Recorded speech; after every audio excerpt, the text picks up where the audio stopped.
Muy buenos días, tardes o noches. Mi nombre es José Carlos Rodríguez Maza y en la siguiente presentación vamos a tocar aspectos clínicos de relevancia acerca de la tetralogía de Fallot.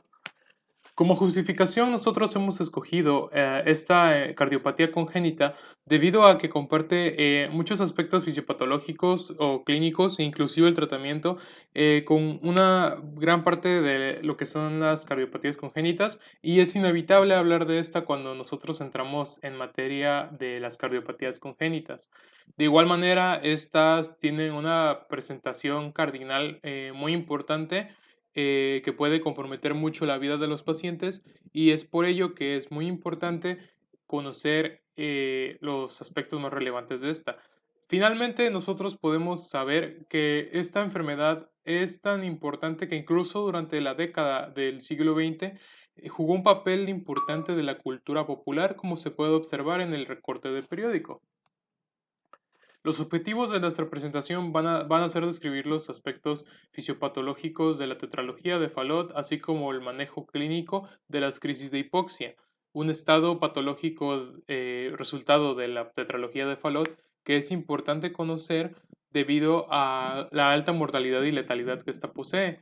Y por supuesto, de igual manera, nosotros tenemos que conocer algunos aspectos conceptuales y estadísticos acerca de esta enfermedad que nos ayuden a mejorar nuestro comportamiento clínico ante un paciente con sospecha de cardiopatía congénita.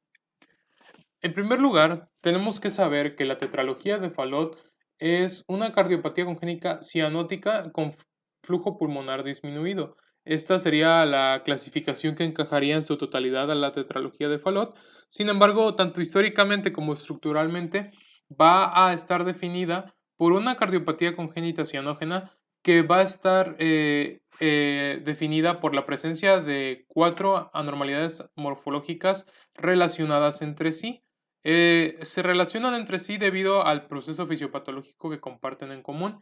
Como se puede ver, estas van a ser la obstrucción del tracto de salida del ventrículo derecho, la comunicación interventricular, el cabalgamiento aórtico sobre el tabique interventricular, que puede variar en ciertos porcentajes hacia qué ventrículo se encuentra más desviado, así como una hipertrofia del ventrículo derecho. Finalmente, debido a la alta presencia de este concepto dentro de las diferentes fuentes bibliográficas, es imprescindible mencionar una definición denominada pentalogía de Fallot, la cual involucra estas cuatro malformaciones que ya habíamos mencionado anteriormente, y agregaríamos una comunicación interauricular. Existe mucho debate respecto a la denominación de la pentología de Fallot. Sin embargo, más adelante nosotros observaremos que no hay duda alguna acerca de relacionar entre sí las cuatro malformaciones clásicas presentes. Un poco de cifras epidemiológicas, nosotros tenemos que saber que se va a presentar de 1 a 3 por cada 10.000 nacimientos, y representaría de un 10 a un 15% o de un 7 a un 10%, dependiendo del estudio, de todas las malformaciones cardíacas congénitas. No hay una predominancia específica de sexo, sin embargo, por muy ligeros resultados, algunos estudios determinan al sexo masculino como el más predominante. Se dice que hay un 3% de recurrencia en los gemelos homocigotos, es decir, que al momento de un nacimiento gemelar, si uno de los productos posee una tetralogía de Fallot, hay una probabilidad de al menos el 3% de que su gemelo posea de igual manera esta malformación. Finalmente, lo más importante sería que esta cardiopatía cianogénica presenta su cianosis después del primer año de vida. Esto está muy bien especificado en materia de lo que sería el cuadro clínico. Sin embargo, es el aspecto más importante para orientar al médico acerca de un posible diagnóstico o comenzar a barajear dentro de lo que son los diagnósticos diferenciales. La etiología no está muy bien reconocida. Sin embargo, como podemos ver en un estudio realizado por la revista médica de Australia en el año de 2012, nosotros sabemos que estaría relacionado en un 16 a 20% con el síndrome de DiGeorge o esta microdeleción del cromosoma 22q11. Por supuesto, algunos aspectos teratogénicos clásicos como lo son el consumo de anticomiciales de la madre o madres que posean alguna enfermedad, llámese fenilcetonuria o rubiola materna, podrían vincular a la tetralogía de Fallot con estos cuadros específicos.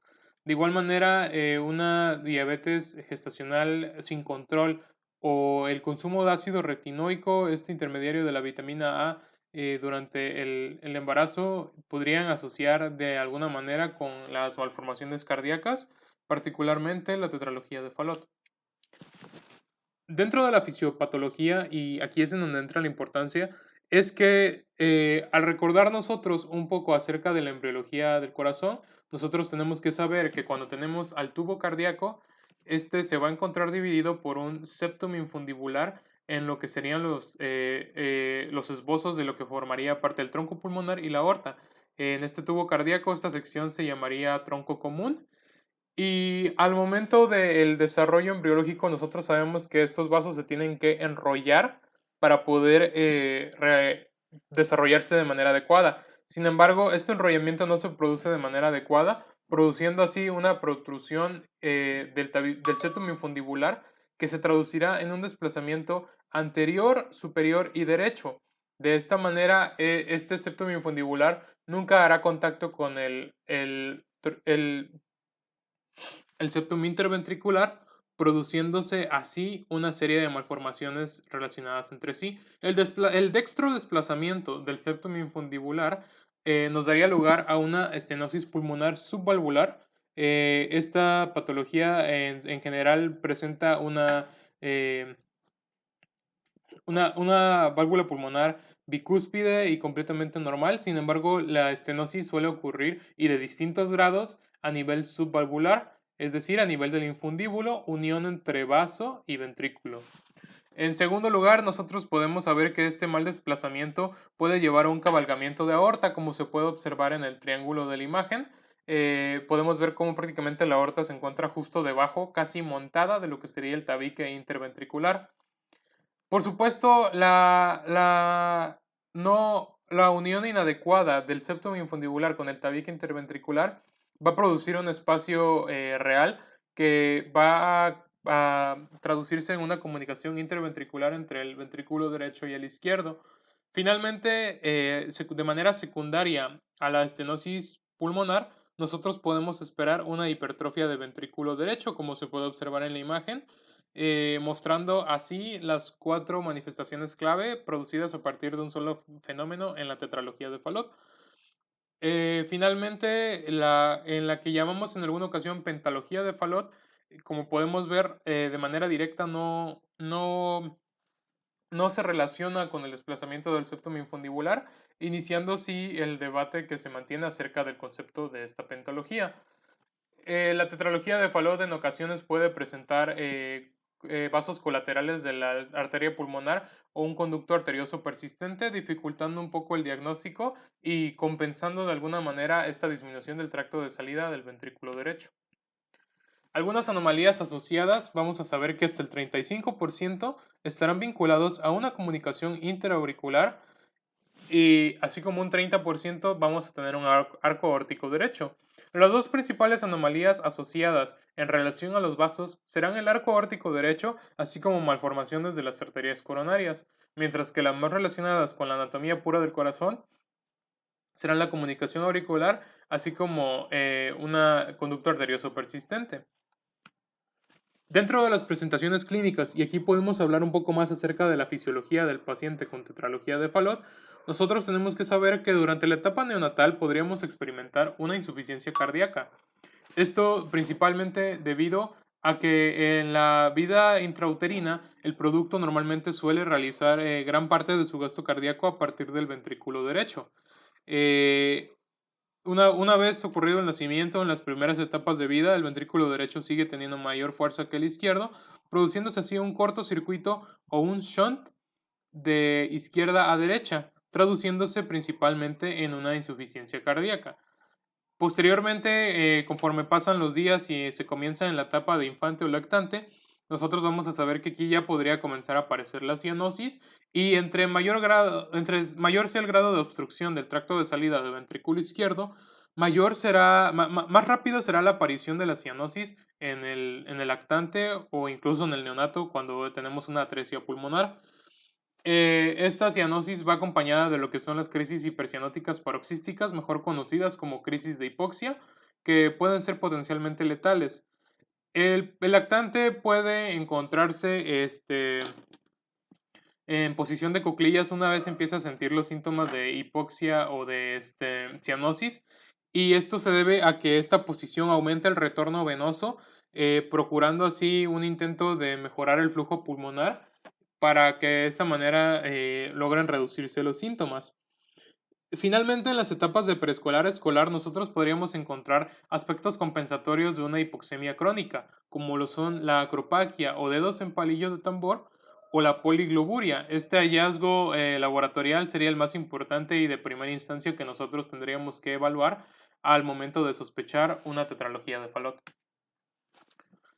Hablando de las crisis de hipoxia, estas son, a partir del flujo pulmonar disminuido, se va a producir una hipoxemia súbita y que comienza a formar parte de un círculo vicioso debido a que este aumento de la demanda de oxígeno y poco aporte va a incrementar o se va a complicar aún más al presentarse llanto inconsolable, taquicardia y taquipnea. Los síntomas más frecuentes a partir de estos se dice que serán la palidez, la hipotensión, el síncope o las crisis convulsivas. Como se saben, estas manifestaciones son potencialmente fatales y es de ahí la importancia de por qué todo médico debería estar preparado para un manejo adecuado de las crisis de hipoxia. Algunos factores desencadenantes de las crisis de hipoxia, como podemos intuir, van a ser aquellas que incrementen la demanda de oxígeno y por supuesto la fisiopatología no permitirá un adecuado aporte. Y como podemos saber, incluso dentro de las precauciones clínicas que hay que tener, es estar al pendiente de las posibles crisis de hipoxia en pacientes a los que se puedan intentar realizar un cateterismo cardíaco. El tratamiento de las crisis de hipoxia principalmente va a ser escalonado y en primer lugar el comportamiento clínico debe consistir en una posición genopectoral similar a la que el paciente intenta adaptar al momento que se pone en cuclillas, y esto nuevamente es para aumentar el flujo pulmonar a través de un aumento del retorno venoso. Algunos comportamientos clínicos que si bien directamente no podrían solucionar el problema, pero permiten realizar un manejo más seguro, así como de estar evidenciados de mejorar, aunque sean cifras pequeñas, la sobrevida, es el uso de morfina o de cualquier otro opiáceo para tratar de tranquilizar al paciente, así como el suministro de oxígeno para intentar mejorar la concentración de oxígeno a nivel pulmonar.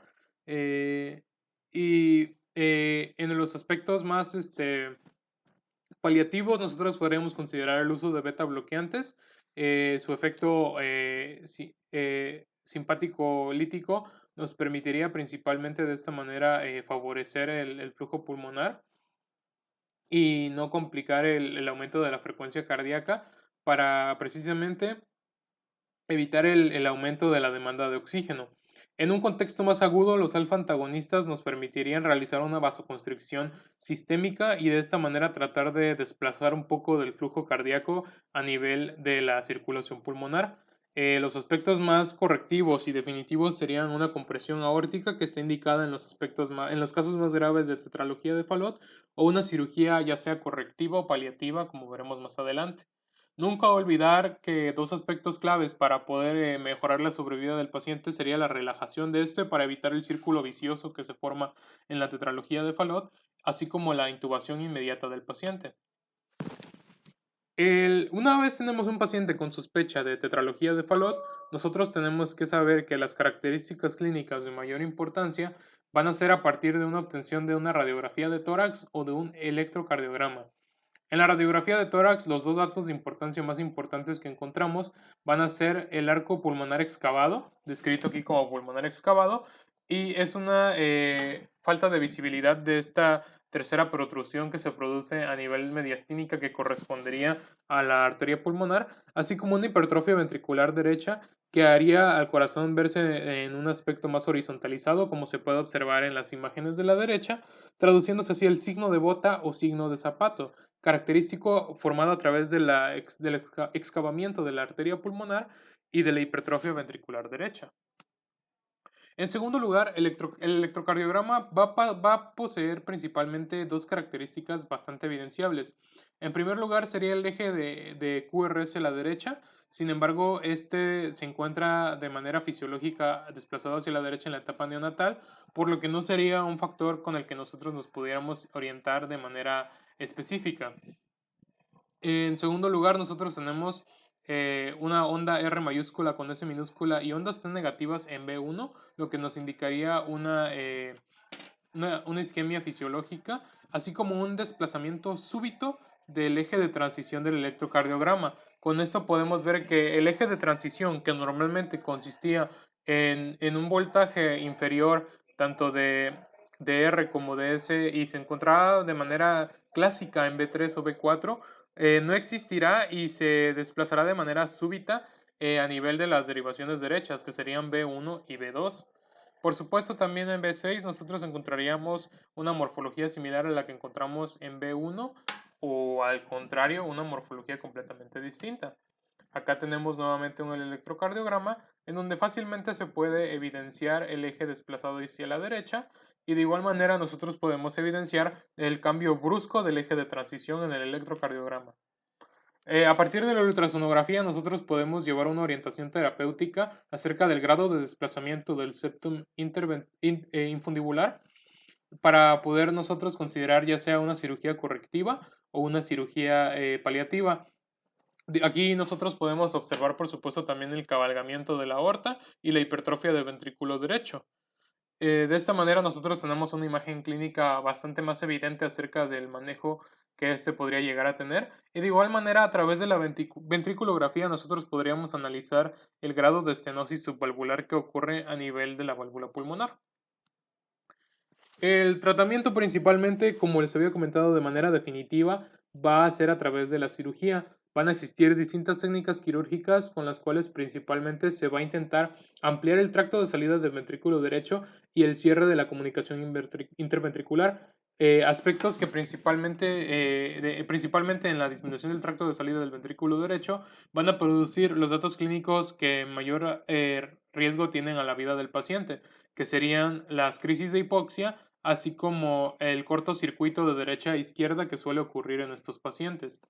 En segundo lugar, la cirugía paliativa está descrita en la imagen de la derecha, la que podemos ver la técnica de Blalock-Taussig, en la que se intenta hacer una derivación de la aorta hacia el tronco pulmonar para que de esta manera se intente realizar un círculo del aumento del flujo pulmonar y un círculo que permita llevar sangre más oxigenada hacia el organismo en general. Este no sería correctivo en su totalidad, sin embargo, podría llevar a una mejor sobrevida. Finalmente, otros aspectos de importancia clínicos que nosotros podríamos tomar en cuenta son la supervivencia de los pacientes a lo largo de su edad. Se dice que solo el 5% llegan a sobrevivir a la etapa adulta si no se les suele realizar un tratamiento bastante convencional, como sería el quirúrgico o al menos cuidados paliativos. El 25% fallecerá antes del año de edad. Recordemos que la cianosis se presenta al año de edad y este 25% podría estar vinculado con aquellos que tienen un grado de estenosis pulmonar o demasiado grande o de igual manera podrían tener una atresia pulmonar.